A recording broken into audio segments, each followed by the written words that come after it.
The views and opinions expressed in these historical letters that may contain vernacular used in the World War II era, the post-war era, and the Cold War era do not reflect the views and opinions of any of the individuals involved with this project, including, but not limited to, the podcast's creators.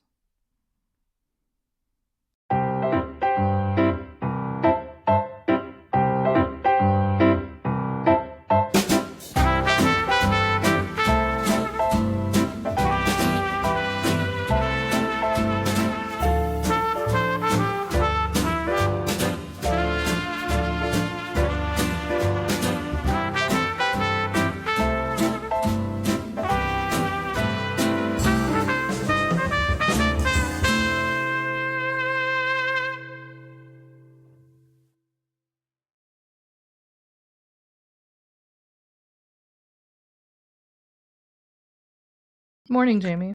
Good morning, Allison. How are you doing this morning? I'm just fine. I am just fine this morning. Got my coffee. I actually held up 2 different colored coffee mugs for my husband, and I was like, which one do you think matches better? And he goes, I don't know. So I was like, I'll do that. But I decided on the yellow one today. I like the yellow one. And Sweetie always loved roosters, too. You always have the rooster mugs, so. I love the rooster mugs. I like matching my mugs, obviously. So I got my coffee, and it's like beautiful today, finally. It was raining a little bit earlier. That made me nervous. I was like, ooh, remember when we had to like stop because of the thunderstorm? Yeah, we were concerned about it sending up the files and uploading it through the Riverside system. You never know what's going to happen, like in a podcast. The way that, for a little peek behind the scenes for our audience, we use the software, the program called Riverside, and what it does is, in the event, and it prevents us from having a lot of sort of people have been on Zoom meetings, right? And there's glitches and lags. A lot of lags are prevented through Riverside because it records everything as a separate file. So like Jamie's is one file and mine is the other. But there were thunderstorms all across the state and they have to upload. And we're always waiting for it to be at 100%. And I'm like, oh no, if something affects this, we better end it soon so it gets to 100%. And they were like, good, we're good, because then it's in the cloud, wherever that is. And then all will be well. Well, so far we have not had to re-record an episode. Yeah. Which is nice. We've had issues where we haven't been able to record and we just like picked it up, and you've been able to get videos together, but we've never had to like re-record that. I feel like that would be awful. Yeah. I very much prefer to have this, like our initial reaction to it, our initial reaction to the videos or to the letters and stuff. So, but no, today we're good. It's a beautiful day. We have time. We're excited about this. We are coming into the end of August. Like we're getting close to the end of August with the letters. They've been, and just a quick recap, she's been waiting for her parents. She's been going to sales. But the big major thing, I think, was that they are really in business now. Graham's Antiques at the Wistful House, which is so business. Yeah. It's so cool. It's such a neat thing, and I think it was a beautiful direction that they took it. Graham's Antiques at the Wistful House. So we get to see a little bit more of that today. Like get to learn more about like what they're doing, and maybe we'll finally know when Chester and Laura are coming to Doylestown. Maybe. Yeah. Maybe. But on the subject of the Wistful House, so I said we'd look for them, and my father looked for them as well, and he did manage to find 2 of the business cards that were referenced in the episode. So I'm going to bring one of them up here on screen for everybody. As I promised, I said if they were found, we'd bring them up. So here we go, which is somewhat as anticipated. Jamie, you had said before we started recording, and I agree 100%, we just love the font of Graham's Antiques. Oh, I love it.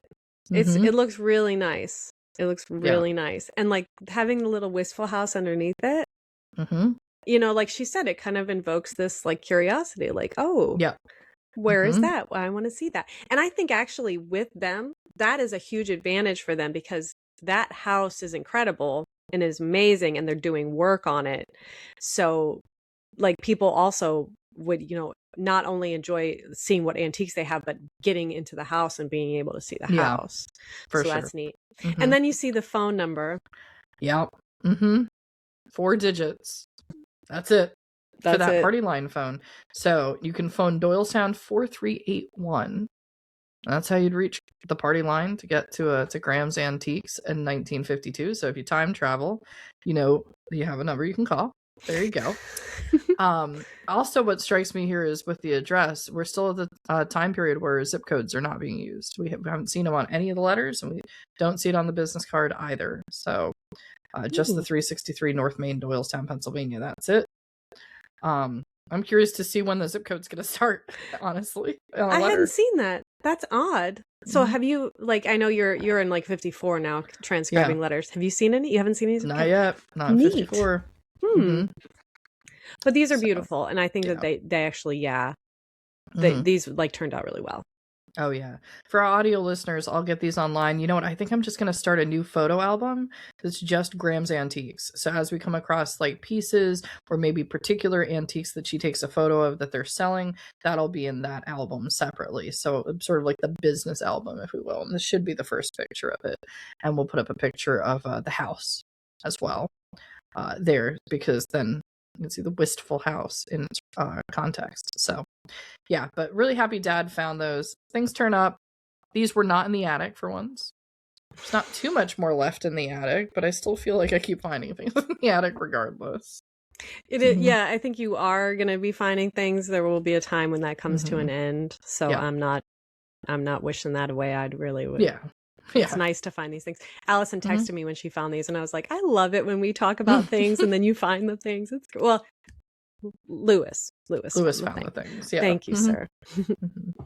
But awesome. So in our episode today, we do have 3 letters, but they're short letters. Yeah. And they're short even by Sweetie standards, I think. Yeah. Yeah, I think for Sweetie. Look, they're really busy on the side of the house. We've been showing that picture many, many times. She is on a ladder with a hammer and chisel trying to get the cement off the side of this house. And we know it's cement actually from a future letter. So if people are wondering what that covering is that she's been removing, cement. So she's chiseling cement. She doesn't have time for long letters at this moment. The summer's disappearing. It's going to be the fall. It's going to be the winter. You don't want to be doing that in the winter. Can't be. So we'll get a progress update in next week's episode as to where they are with that work. But also, go into the albums for the picture that we've been showing with Sweetie on the ladder. But Jamie, just a little bit of housekeeping here. If you could please like, share, and subscribe to the Love Sweetie podcast on YouTube. If you're listening on the audio platforms, if you could follow, download, leave a review, do the stuff that you do on the audio platforms. We appreciate the support. And of course, check out the website at www.lovesweetiepodcast.com. And with that, let's check in with Sweetie.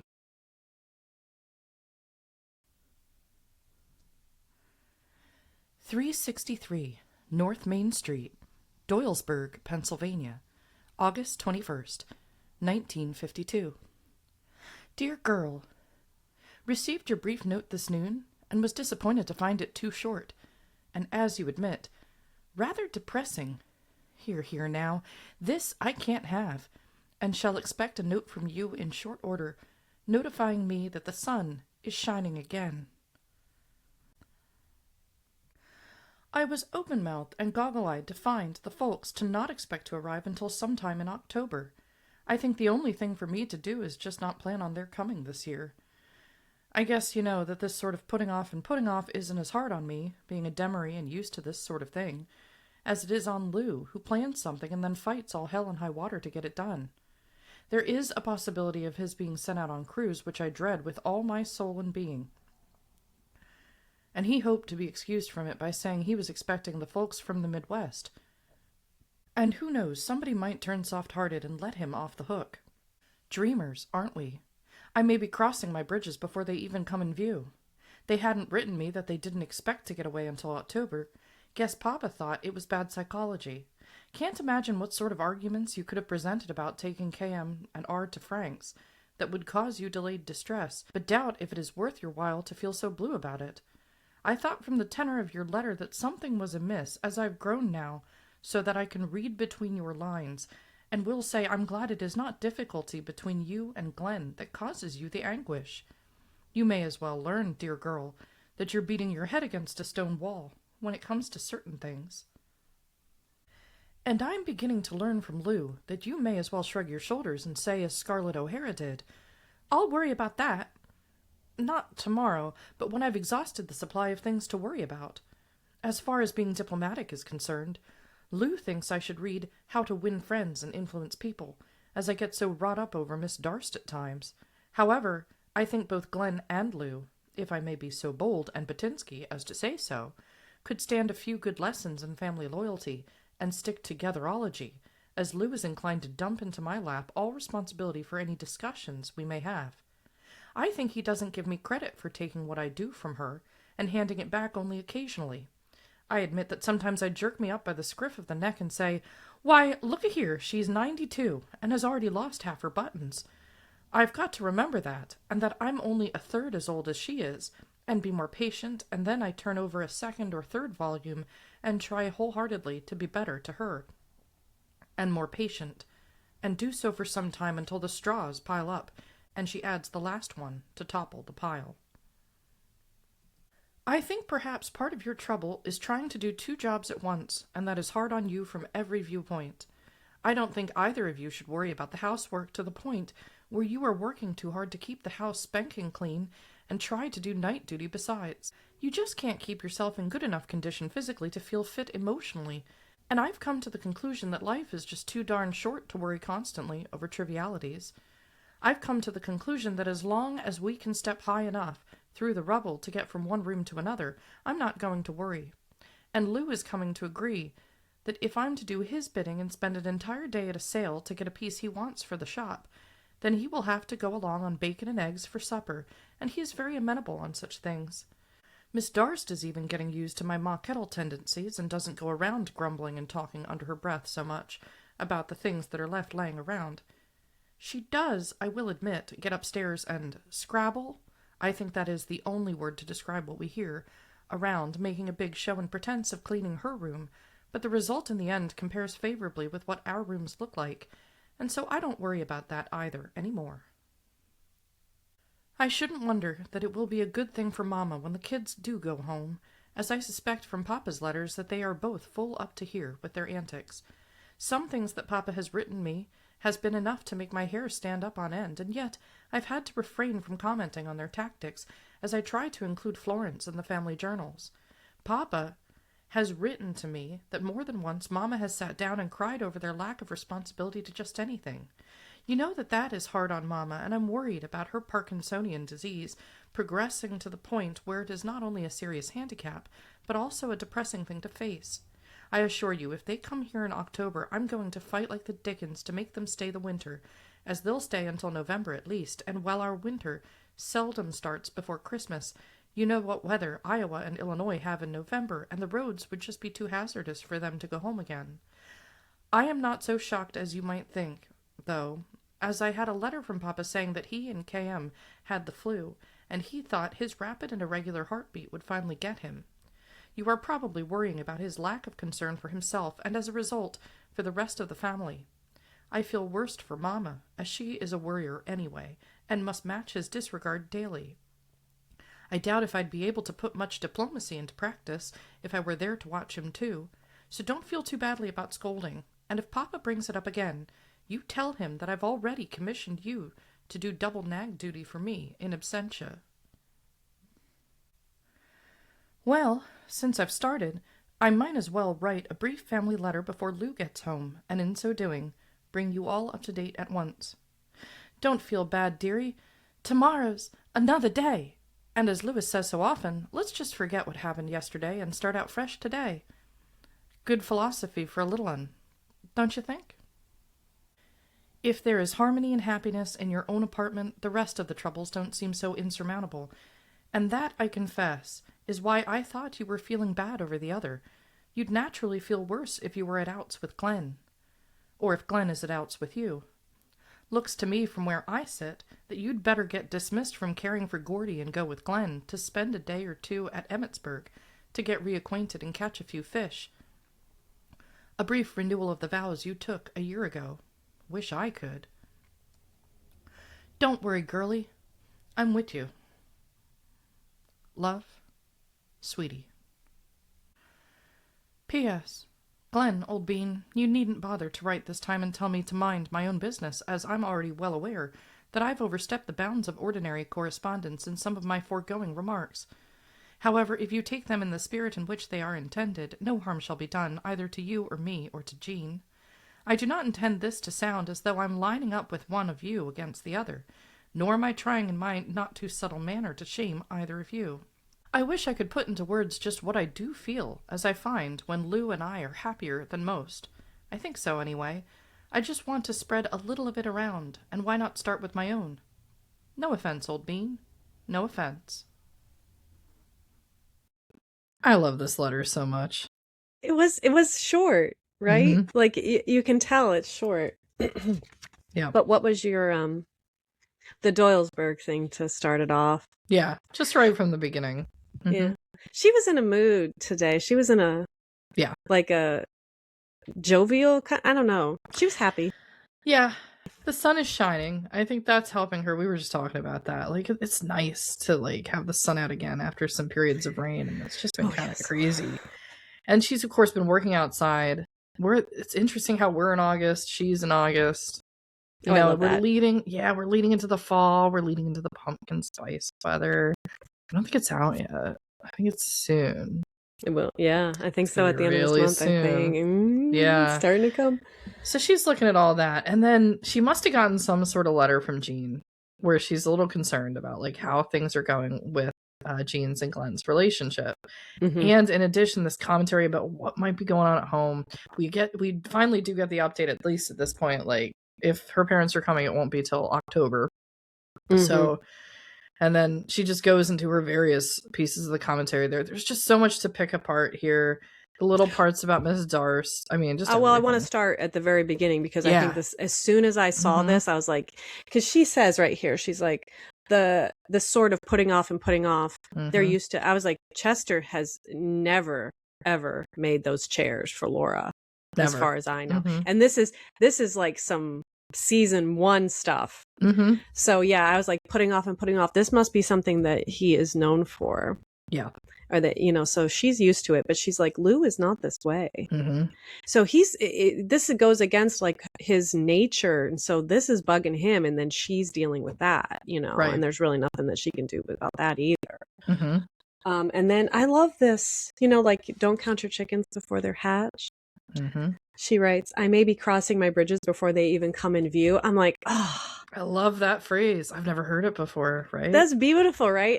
She might have made it up. I don't know. But I might be crossing my bridges before they even come into view. I was like, wow. Well, as the city of bridges in Pittsburgh. Yeah. They're always there. You can see them. But yeah, so she says, oh, we're not going to have them until October.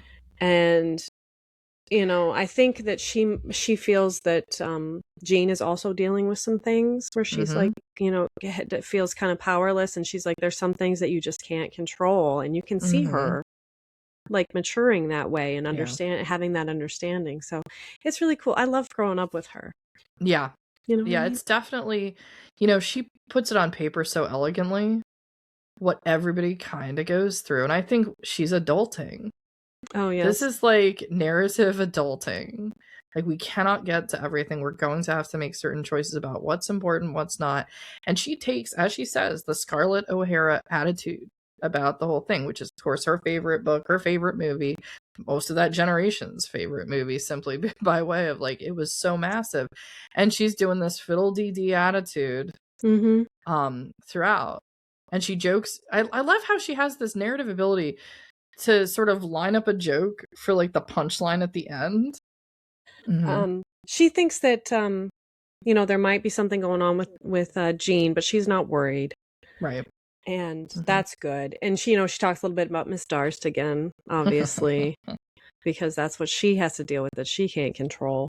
Yeah, but you know, I like too how Lou is also, because you know, she talked about, like, in one of the last letters that we read was, he's like, where are all my black socks? And she's like, I'm out with you doing like the house. Like, I'm out there. Like, how do you think I'm going to do your socks if I'm out here? And he, to his credit, was like, okay, you know what I mean? Like, this is kind of like easy going enough. Like, I want to get to sales. Like, okay. So, well, I can't argue with that logic, you know, which is really good, which is a really good way for them to be. In the resolution, he goes along with what she chooses. This is true. Which is, it's such an interesting dynamic because he knows he's not there all day. He's at the base. Like, he's at the base full time, and it's easy to forget that with all the sales and stuff they're going to when she doesn't mention it for a while. He's in the Navy. And so for any listeners that are just joining on this week, this sounds like, oh, maybe I guess he's just at work and he comes back fine. No, like, he's at a separate location serving the United States Navy. At any moment, the Korean War is going on. He could get called away. And she is used to this, at least from World War II, but she has to always be prepared for this at the same time. Right now, that's in a stalemate, but you never know what could happen. So, well, and so much. He's supposed to go on a cruise. I mean, that hasn't happened yet because we would have known about it. Yep. And she doesn't want him to go. Nope. His friend was died on a cruise. From a mechanical. He walked into a plane. Yeah, a plane propeller. Oh gosh, so awful. Yeah. So she does. She has that all here, but this to me seems like she has definitely taken that. I'm not going to worry about. I'll worry about it tomorrow. But I really like how she's like, I'll worry about that when I've exhausted the supply of things I have to worry about, which definitely puts it in its place. Which is this is something I do not need to worry about. This is a hilarious letter. She's in a funny place. She's in a good place. And her little note to Glenn, just continuing to build on that relationship that Jeanne has with Lou as the in-laws, is her relationship with Glenn. Oh, I know I overstuffed, but hey, we're good. Don't worry about it. It's all cool. It's so interesting to me now because, like, my sister's now married. I've never had an in-law before.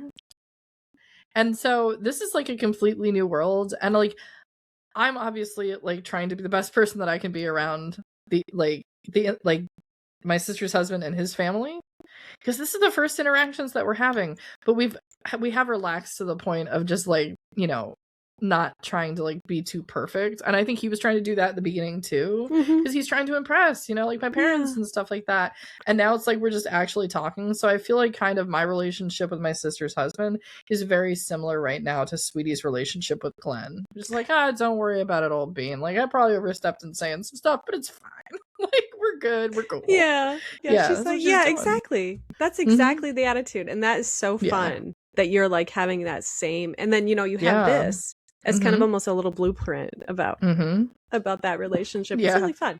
This was a nice little letter. I really like it, except for and also too, I want to point out, she says Lewis has that philosophy, like, let's just forget about what happened today and start fresh tomorrow. Yep. So that she's been impressing that upon him. Yeah. So Sweetie's good. Sweetie's good. This letter is a nice one. This is a good update.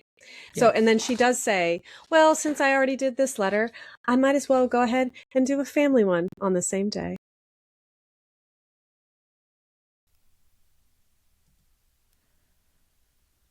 Wistful House, 363 North Main, Doylestown, Pennsylvania, August 21st, 1952. Dear Pipples, I'm a no get a letter from you. What's that happen? You no write a letter to me? I watch it a mailbox. No letter. And I say this has got to stop. No letter, no write.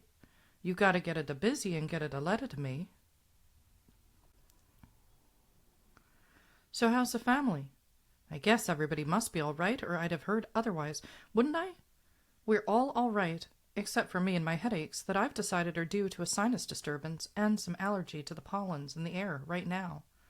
My nose is stopped up, and in the mornings particularly, I sneeze my head and tail right off, and then after a while, it seems to clear up some.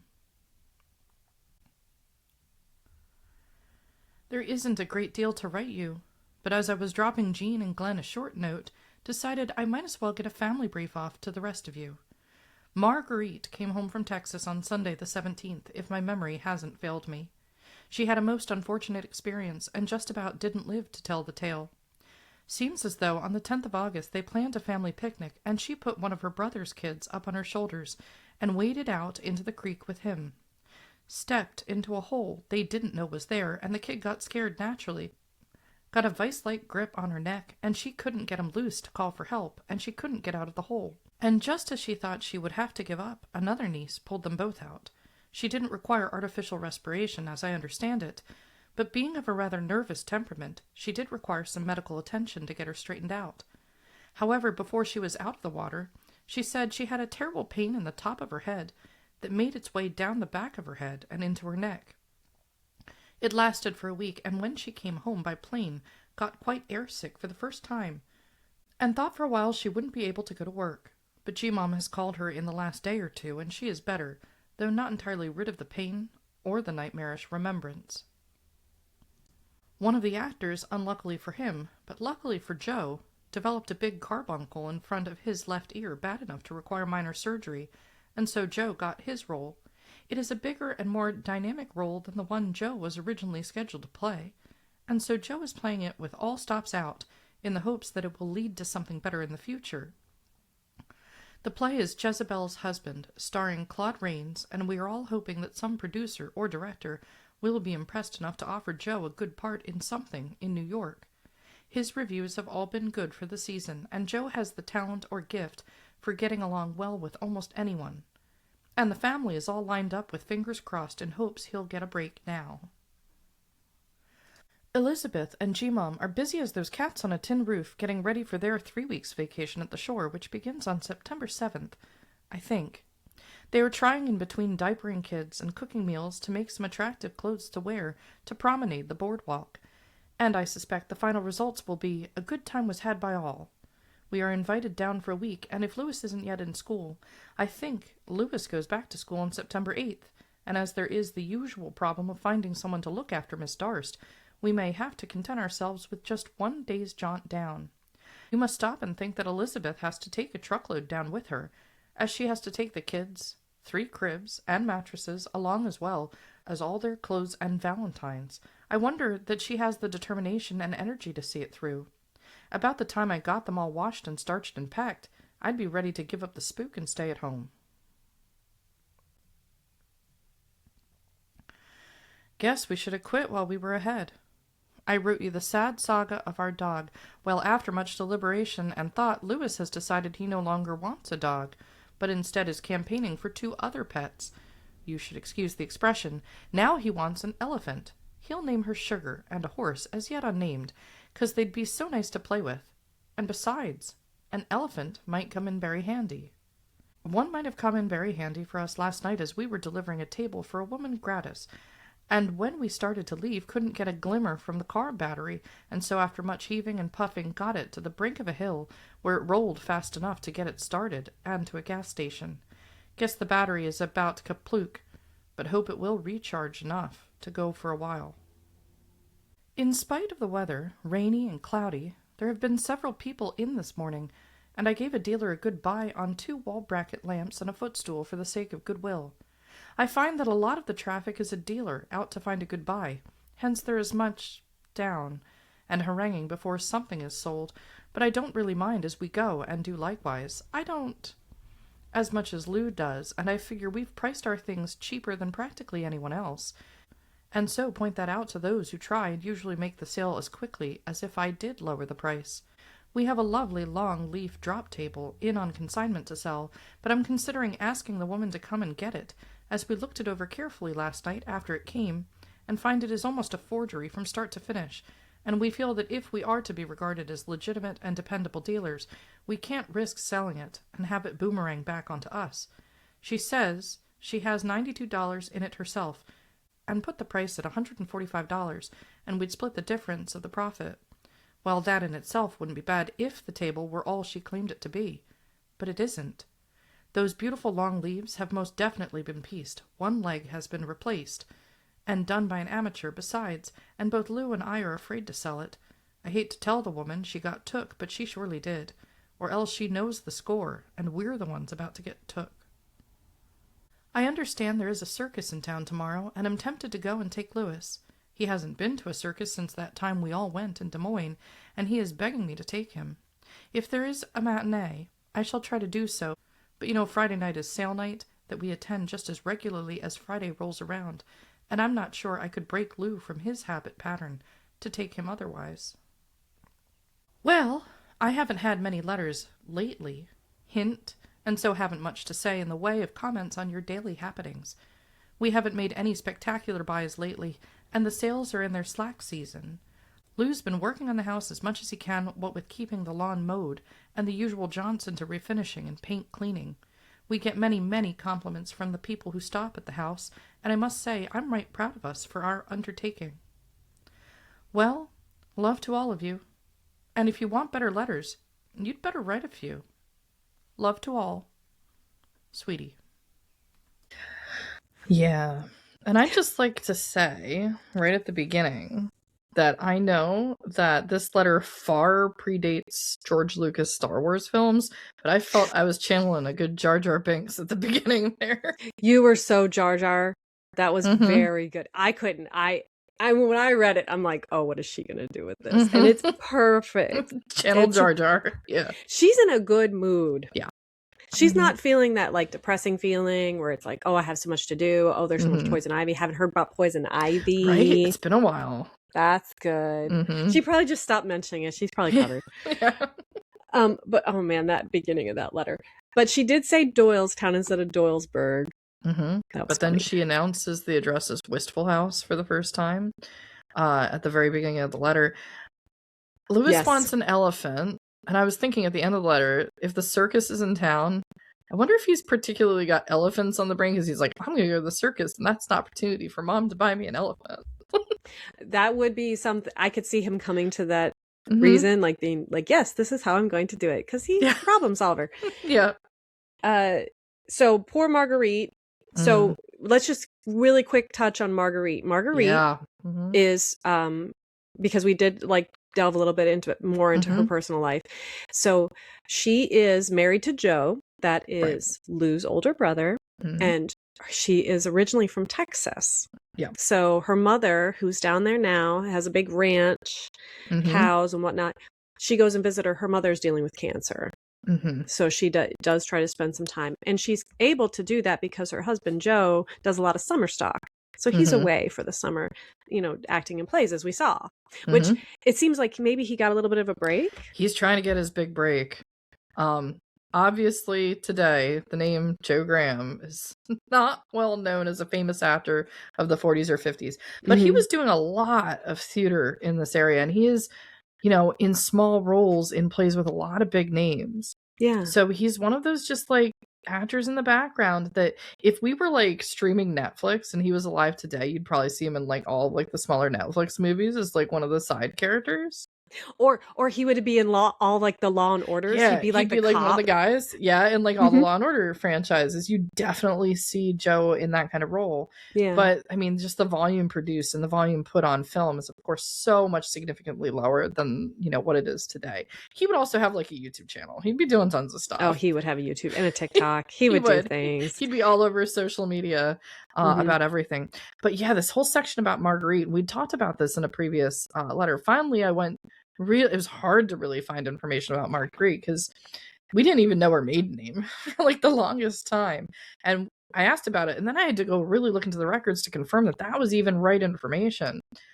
Because her first name is actually Cleo, and that's why it was so hard to find. So it's Cleo Marguerite Franklin, married Joseph Graham. And in this letter, now she's visiting Texas, and we learned that her mother's name is Bessie Lee, which I love that. Bessie Lee from Texas. And then this is the first letter where we have mentioned that Marguerite has a brother. There's all of that too. Yeah, you're right.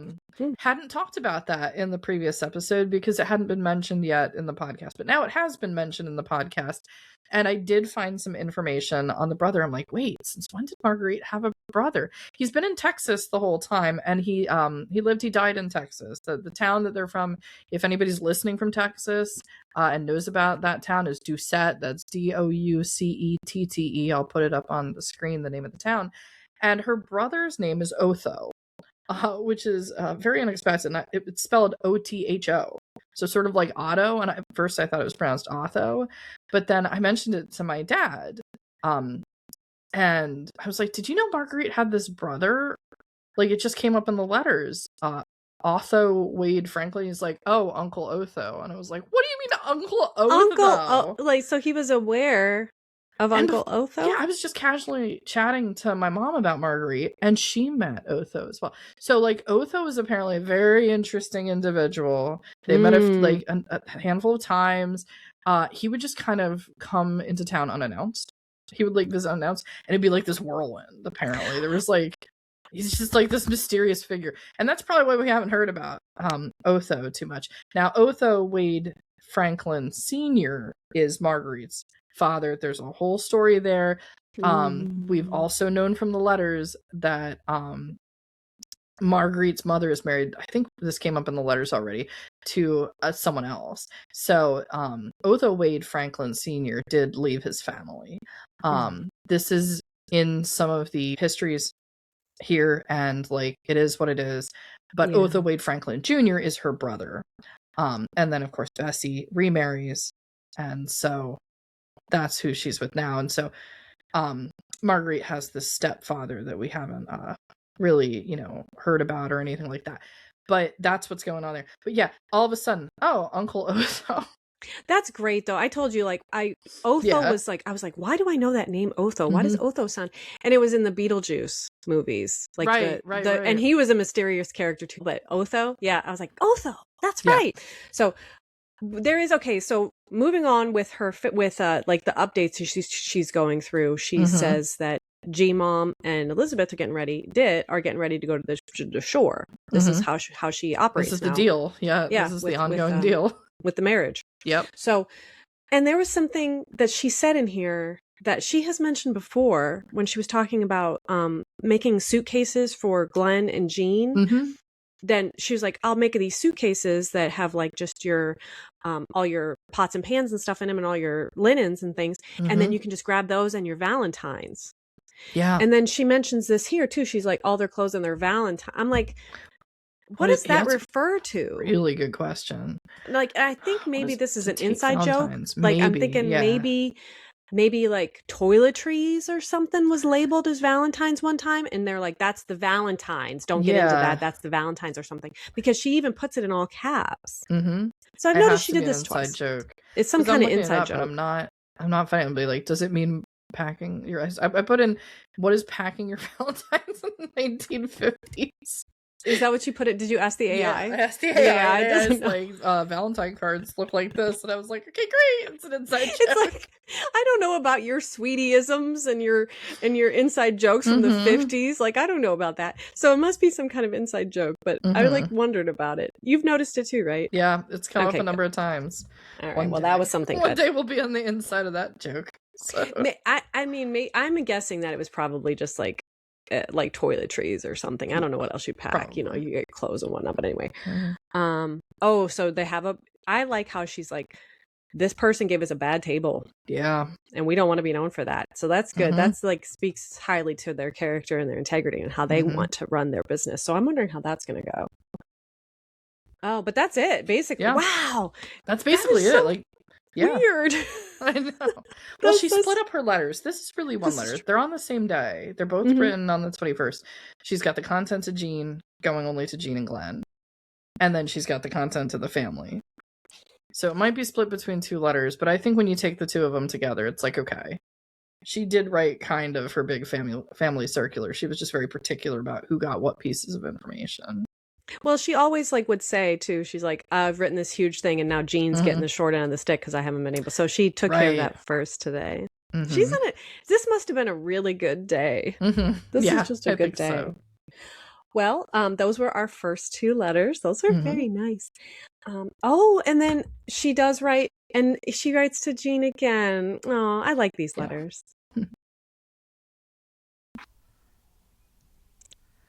363 North Main Street, Doylestown, Pennsylvania, September 11th, 1952. Dear Jeanne and Glenn, I'm sending a box of etceteras for you to look over and decide their fate.